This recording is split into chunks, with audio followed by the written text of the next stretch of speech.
The Anomaly, Tensura X Data Live, by Nocturne_Chapter 38, Desire. Shithu Pod. The classroom was still heavy with tension as Shithu, Toka, Origami, and Rimuru processed Kurumi's sudden return. "You're as popular as ever, Shithu-san," Kurumi said with her usual playful chuckle, standing from her desk and approaching Shithu with an air of casual elegance. "There's no need to be so cautious. I have no intention of causing trouble in a place like this," she added, her voice smooth and confident. Origami's eyes narrowed. "Why should we believe you?" she asked, her tone sharp with suspicion.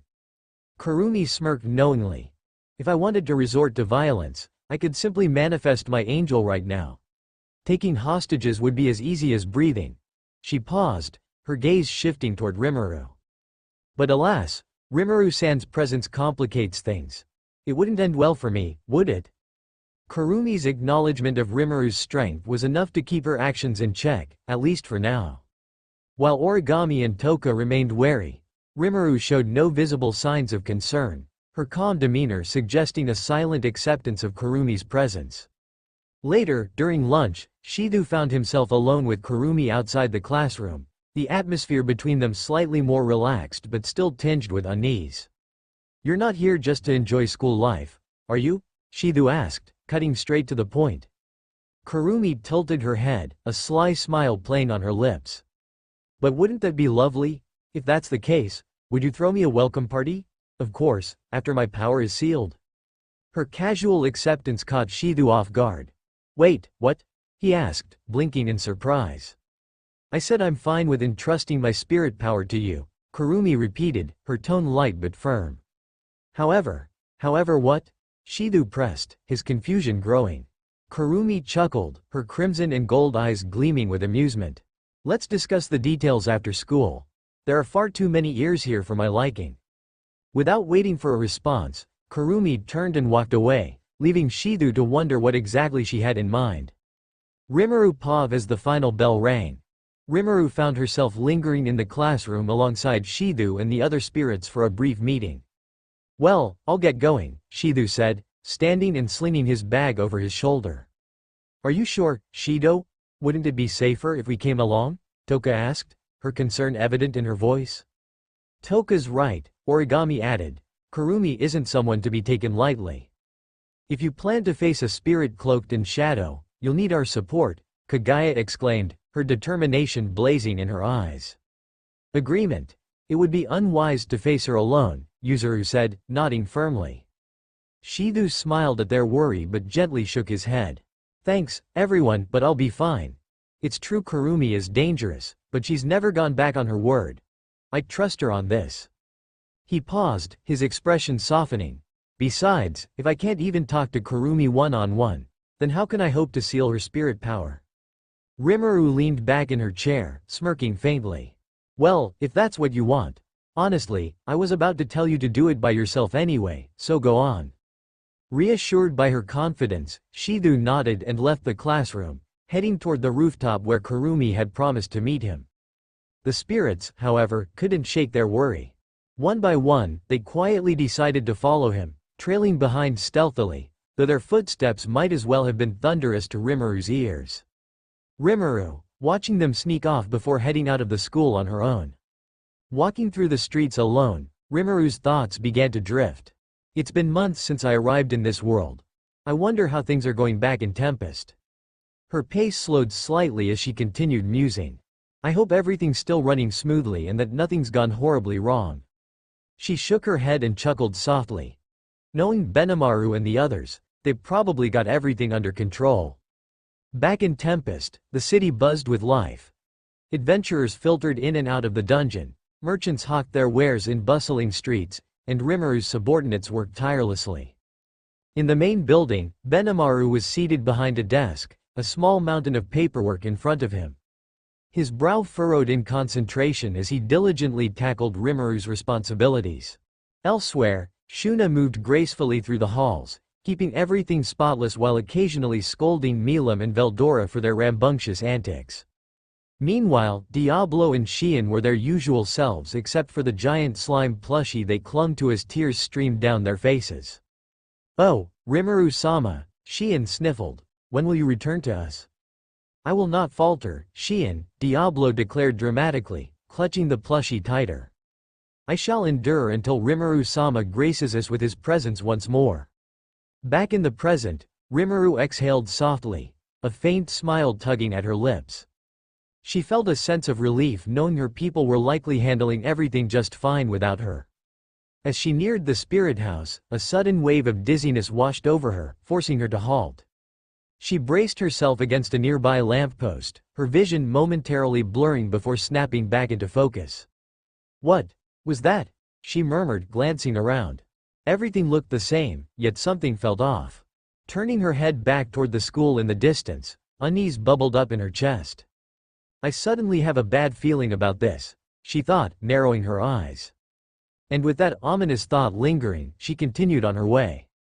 Back at the spirit house, Rimuru sat on the couch in the living room, her mind occupied by the strange feeling she'd experienced earlier. She leaned back, gazing up at the ceiling. That dizziness. What was that all about? Turning inward, she called out to her ever-reliable companion. Ciel, do you know what caused that sensation earlier? Ciel's calm voice resonated in her thoughts. It was a temporary sensory overload caused by your unique connection to time. The dissonance occurred due to the brief overlap between the original and altered timelines. Essentially, you were momentarily exposed to both realities simultaneously. Rimuru's eyes widened in shock. Timelines. Altered timelines, she repeated, sitting upright. There's only one person in this world capable of manipulating time. Kurumi. But why would she mess with it? The question lingered in her mind, unanswered and troubling. Her thoughts were interrupted by a faint noise from nearby. She blinked, only then remembering she wasn't alone. Yoshino, Natsumi, and Mikoro were also in the living room with her, quietly chatting among themselves. Yoshinon waved a tiny hand at her. What's wrong, Rimuru-san? You look tense. Rimuru quickly shook her head and forced a smile. It's nothing, really, just got lost in thought.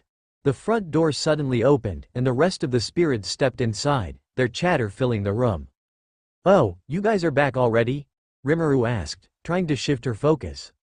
How'd it go with Shido and Kurumi? Toka spoke up first, her tone somewhere between amused and baffled. It was interesting. Kagaya jumped in, crossing her arms dramatically. Apparently, Kurumi has proposed some kind of contest to Shido. She said the first one to make the other fall in love wins. Yuzuru nodded. Clarification. If Shido makes her fall in love, she will allow her Riryoku to be sealed. However, if Kurumi wins and Shido falls for her instead, she will devour him to take his Riryoku for herself. Rimuru raised an eyebrow. And Shido agreed to this? He accepted, Kagaya said with an exaggerated sigh. The idiot, Yuzuru added. We will meet soon at the Itsuka house to strategize. Prepare yourself. Yuzuru added. Rimuru glanced at Yoshino, Natsumi, and Mikoro. Well, guess we're all getting dragged into this, she muttered with a wry smile. After gathering their things, Rimuru and the others made their way to Shizu's house for the meeting. Rain accompanied them, her usual calm demeanor intact. As they entered the Itsuka household, they climbed the stairs and approached Shizu's room. But when they opened the door, they were greeted by an unexpected scene. Shido and Katori were in an awkward position, Katori's face flushed a deep crimson. She immediately bolted toward Rain, tears welling in her eyes. Rain, Shido's being a pervert, Katori cried, clinging to her. The group froze in stunned silence. Toka was the first to break it. Shido, how could you do something like this to your own sister? I didn't do anything, Shizu protested, frantically waving his hands.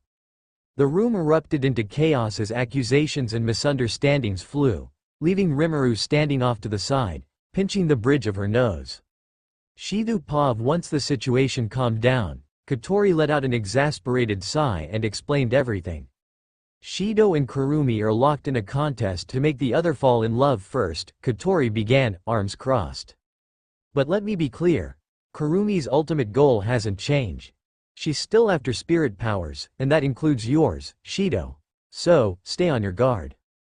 Mikoro tilted her head, frowning. Why would she go through such trouble to steal Mr. Riryoku? Isn't there an easier way? At this, Nia leaned back in her chair and sighed. I think I know why, she said. Kurumi came to my apartment not long ago. This was after she ran into Rimuru, by the way, and she requested information about the spirit of origin. Everyone's attention sharpened at Nia's words. She used Raziel to ask where and when the spirit of origin would appear and wanted to know about its powers. Nia hesitated, then added. She's trying to find a way to kill it. Shock rippled through the room. Makoro looked confused. The spirit of origin. Only Kotori, Shido, Rain, and I know this, Nia continued. But Rimuru isn't just a visitor here. She's a spirit one that appeared 30 years ago. All eyes turned to Rimuru, who remained quiet, her expression unreadable. Nia hesitated, glancing at Rimuru, then continued. What most of you don't know is that Rimuru fought the spirit of origin 30 years ago. You fought it? Shido asked, stunned. Rimuru finally spoke, her voice calm but firm. And I lost, she said bluntly, causing the room to fall silent. Even if Kurumi had Shido's sealed Riryoku, it wouldn't make a difference. Killing the spirit of origin is impossible. I told her as much. Toka frowned. If it's impossible, why is Kurumi still trying? She doesn't care, Nia said with a shrug. Kurumi's stubborn. She'll find a way no matter what. Before anyone could respond, the door slammed open, and Mana staggered in, clearly injured. Mana! Shido exclaimed, rushing to her side. I'm fine, Mana said, brushing him off as she held up a small device. I have something important to show you. She pressed a button, and a video began playing on a nearby screen. The footage showed Mana locked in combat with Ellen, with a swarm of pseudo-spirits with identical faces. As the fight intensified, Kurumi's clones appeared, assisting Mana against the overwhelming odds. This happened yesterday, Mana explained. Kurumi came to the infirmary beforehand and warned me that Ellen was planning a surprise attack on Shido. I didn't tell anyone because... Kotori interrupted, glaring at Mana. Because you knew we'd bench you if we found out, didn't you? Mana averted her gaze, fidgeting. Well, yeah. But if I'd told you, I wouldn't have been able to fight. Kotori's glare intensified. We'll discuss this later, you're not off the hook. Mana groaned. Please, be gentle. Shido frowned, processing the information. Why would Kurumi warn you about this? Origami, ever calm and analytical, answered. It's likely she wanted to stop Dem from obtaining your Riryoku before she could. To her, you're a resource she can't let anyone else have. The room fell silent again as everyone absorbed this new information. Rimuru, standing off to the side, furrowed her brow. The situation was spiraling out of control, and the stakes were only getting higher. Rimuru paused after the strategy meeting concluded. The group began dispersing. Rimuru, along with some of the spirits, headed back to the spirit house, while Origami, Miku, and Nia returned to their own homes. Once back at the house, Rimuru made sure everyone was settled in their rooms for the night. The atmosphere was calm, and the spirits drifted off to sleep, their worries momentarily set aside. With her own room quiet and the night peaceful, Rimuru decided to take a shower. The warm water cascaded down her body, washing away the stress of the day. For a brief moment, she allowed herself to relax, letting her thoughts wander. After finishing, Rimuru stepped out of the bathroom, her damp hair clinging to her shoulders, a towel wrapped snugly around her. She padded back to her room, droplets of water trailing behind her on the wooden floor. Once inside, she closed the door and changed into her comfortable pajamas, tying her hair back into a loose braid. Sitting on the edge of her bed, Rimuru leaned back against the wall, her gaze unfocused as she reflected on the day's events. Kurumi's goals, Shido's determination, and Mio, she thought with a sigh. Suddenly, a wave of dizziness struck her, sharper and more disorienting than before. She clutched her head, steadying herself, when the shadows in her room began to shift unnaturally. Emerging from the swirling darkness, Kurumi stepped out with her signature, eerie elegance. She offered a polite bow, her golden clockwork eye glinting faintly in the dim light. Rimuru sat up straight, her confusion evident. Kurumi, what are you doing here? Kurumi simply smiled, enigmatic as ever, her presence filling the room with tension. At school, Shido opened his bento, revealing a charming cat-themed meal. Kurumi, seated across from him, raised an eyebrow, clearly intrigued. Shido-san. I wasn't expecting such a unique design, Kurumi remarked with a light chuckle. Would you like to try some? Shido offered, holding out a piece. Kurumi shook her head with a playful smile. I'd feel terribly guilty if I didn't share in return. With that, she unveiled her own bento, a meticulously arranged and beautifully presented meal that left Shido stunned. Nearby, hiding behind a corner, Toka, Origami, the Yamai twins, and Rimuru observed the scene intently. So, Kurumi went on the offensive, huh? Kagaya muttered. Apparently, Yuzuru replied. She showed up at Shido's doorstep this morning. Probability, 85% they walked to school together. Toka turned to Rimuru. Why are you watching this, Rimuru? You usually wander around school instead. Rimuru shrugged, her tone calm. Just keeping an eye on things. You never know when something very bad might happen. Back at the table, Shido offered Kurumi a piece of his lunch again. This time, she accepted, taking a delicate bite. Delicious, she commented with a satisfied smile. In return, Kurumi fed Shido a bite of her own bento. He chewed thoughtfully before nodding. This is really good. Toka, watching from afar, clapped her hands in delight. Shido's enjoying it. Origami, however, placed a firm hand on her shoulder. Stay back. It's dangerous. Meanwhile, the Yamai twins frowned, visibly annoyed. Unfair. We could compete too, Kagaya whispered. Agreement. Shido should try our cooking, Yuzuru added. The food exchange continued, with Kurumi even offering Shido a sip of her miso soup. By the end, both agreed it was a tie. Well, that's settled, Shido said, relieved. Nearby, Toka, Origami, and the Yamai twins clapped lightly, acknowledging the contest's end. As Kurumi packed up her bento, she leaned closer to Shido and brushed a grain of rice off his cheek. Popping it into her mouth, she asked, "Do you have any plans after school next Wednesday?" Shido blinked in surprise before replying, "Nope. You already planned a date with me, remember?" Kurumi smiled sweetly as she stood to leave. "Indeed, I did. I look forward to it." Shido nodded, watching her go. "Likewise," he said, though his voice carried a hint of sarcasm. There's definitely a double meaning behind her thanks for time. Toka approached him, concerned. "Shido, are you okay?" "More or less," he replied with a sigh. Katori's voice came through his earpiece. "Be careful, Shido. Kurumi's mood swings are unpredictable, and so are yours when you're around her." Kagaya crossed her arms. "Why Wednesday, though?" Origami checked her phone and frowned. "Because that's when Valentine's Day starts."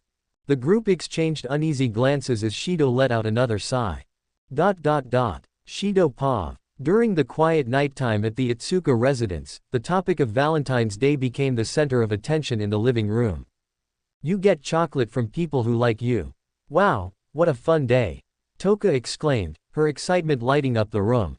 Katori crossed her arms, giving Toka a sidelong glance. "You're technically right, but you're on the giving side, not the receiving one." "Huh, oh." Toka's enthusiasm dimmed slightly as she processed that. "That's okay. I'm happy to give Shido something." Katori raised an eyebrow. While Toka's words were earnest, her slight pout betrayed her disappointment. Miku, lounging nearby, chimed in dramatically. "But Kurumi-san has a bigger plan. She intends to win her battle with a Valentine's date. If Darling loses, she'll steal his spirit power and his life." "I doubt Shido would admit defeat knowing what's at stake," Natsumi muttered. Half hidden behind her plush blanket, Katori adjusted her ribbon thoughtfully. "True, but Kurumi wouldn't issue this challenge unless she was confident she could win. She's always calculated." Nia leaned back on the couch, smirking. "So, what's the play here? You want us to drown her out, right? Give Shido so much chocolate that Kurumi's loses its charm."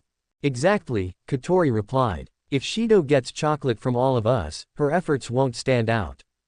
"Smart," Nia said with a laugh.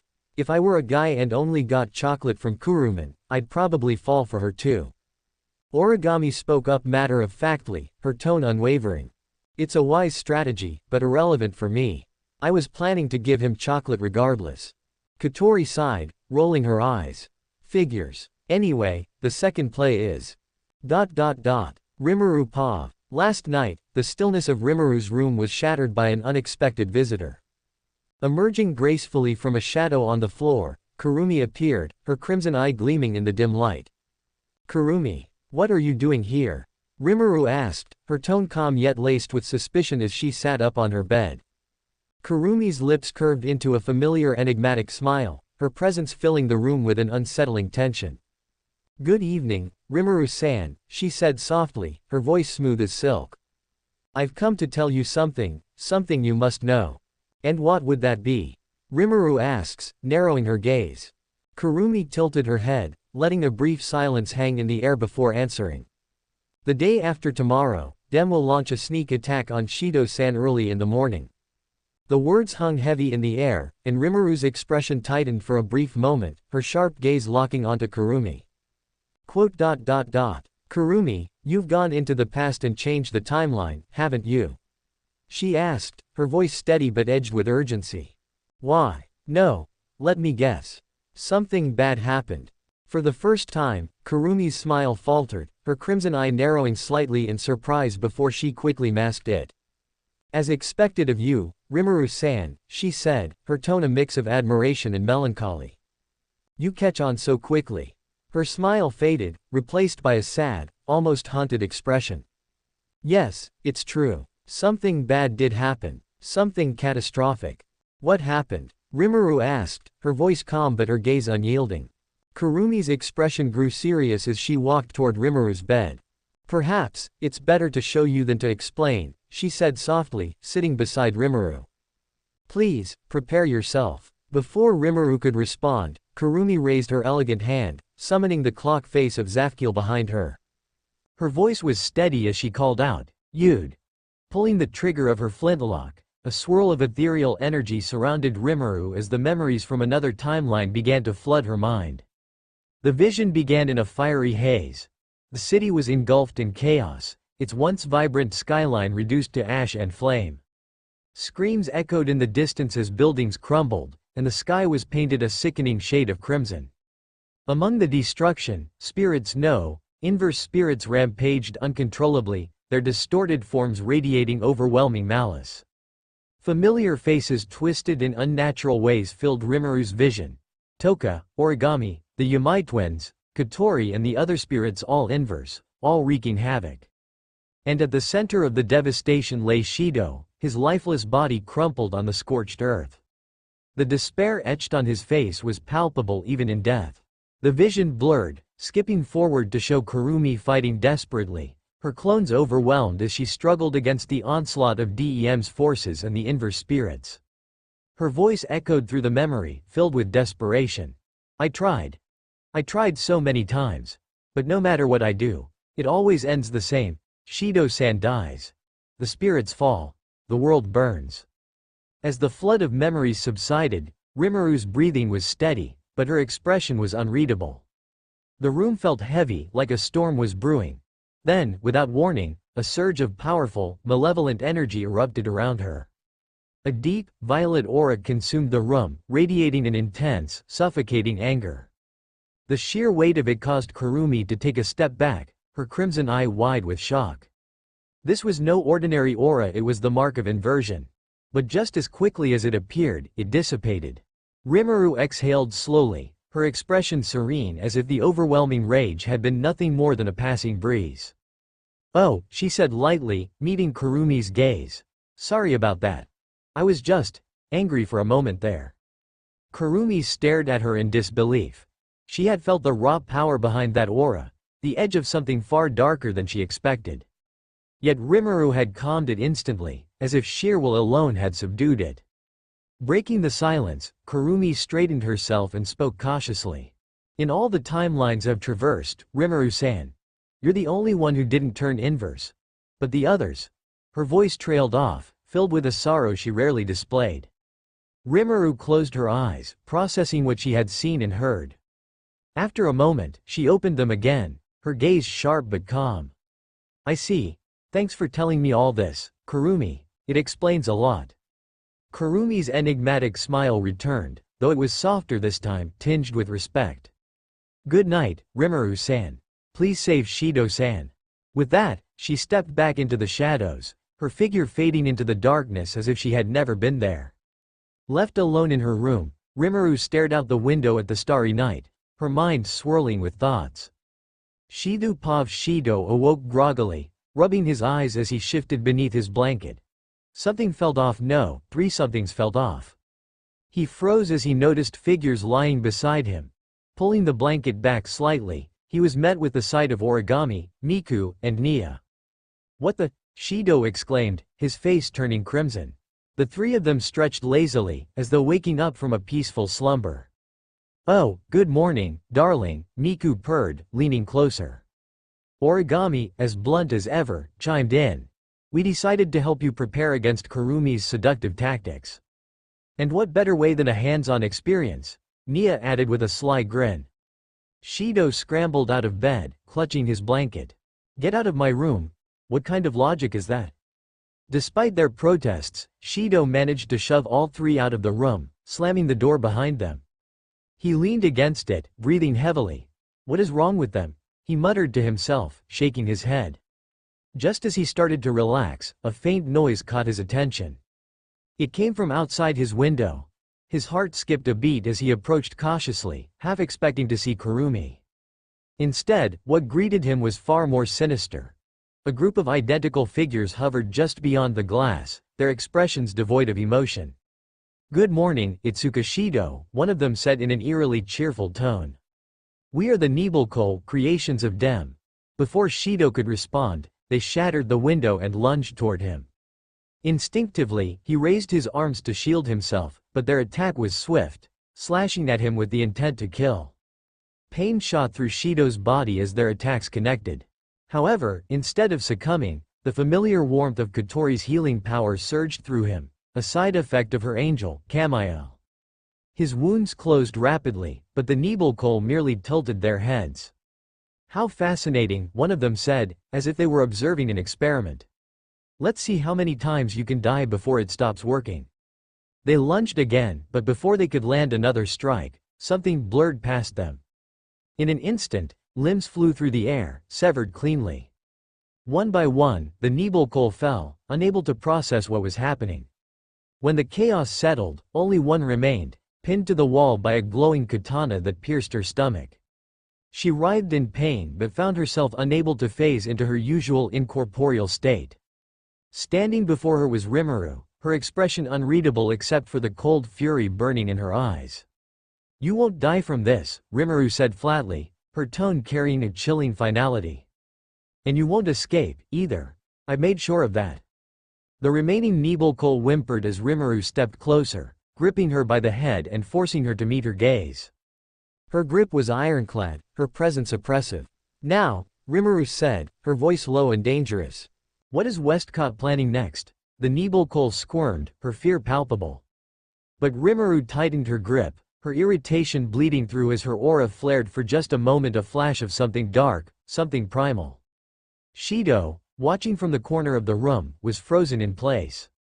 The sheer intensity of Rimuru's anger was suffocating, and for a brief second, he thought she might inverse. Yet, to his surprise, she didn't. Her composure remained, the dark aura dissipating almost as quickly as it had appeared. The Nibelcole trembled, unable to speak. Rimuru leaned closer, her tone soft but dripping with menace. "You don't want to test my patience. Start talking." The scene was unlike anything Shido had ever witnessed. Rimuru's power was terrifying, but what unsettled him more was her control. Her anger, while overwhelming, was kept tightly in check. As the room fell silent, Shido could only stare, speechless, as the tension hung thick in the air. Whatever was coming next, it was clear Rimuru wasn't about to let anyone or anything jeopardize their future. End. Chapter 38.